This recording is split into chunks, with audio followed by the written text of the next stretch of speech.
মমতা ব্যানার্জি যে 10 লাখ টাকা পাড়াতে যে ঘোষণা করেছে মানুষের উন্নয়নের জন্য, সেই আমাদের গ্রামের পক্ষ থেকে আগামী দিন ক্যাম্প আছে আমার পাড়া আমার সমাধানে। এই গ্রামেরই তোমাদের কিছু প্রয়োজন? হ্যাঁ, সে ক্যাম্প বুধুর পাড়াতে হবে স্কুলে। কবে? বিদ্যুতের বিল বাকি আছে কিনা জিজ্ঞেস করলে? বিদ্যুতের বিল বাকি আছে,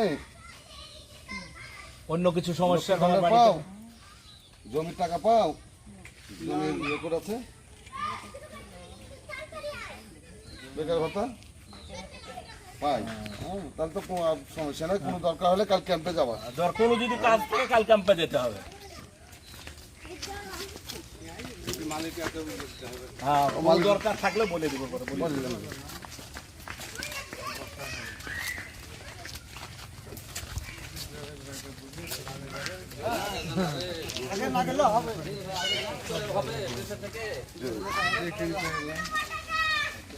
সব পাইকে জিজ্ঞেস করতে দিতে সমস্যা আছে কি? কৃষক ভাতা পাও, কৃষকের টাকা পাও? আমি পাই, আমার মেয়েটা পাই না। ও মেয়েটার আমি জমা করে এন্ট্রি করা আছে, ওটা হয়ে গেল। মেয়েটা তুমি ভাতা পাও?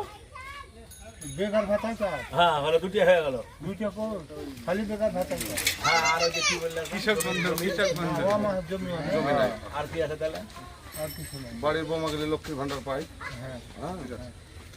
তাহলে তো মোটামুটি সমস্যা নাই। আগামীকালকে মুখ্যমন্ত্রী যে 10 লাখ টাকা প্রত্যেকটা বুথে বুথে দিয়েছে, এই আমাদের গ্রামের খাসতালক বুথের আগামীকাল দুয়ারে সরকারের ক্যাম্প হবে কলবলি তালায়। লোকজন যা বলবে তাই হবে। হ্যাঁ, তো কোনো সমস্যা যদি থাকে তো বলে। কালকে অবশ্যই জানে যাওয়া হয় বাড়ির পক্ষ থেকে। আমি না, এ বলে দিও তো।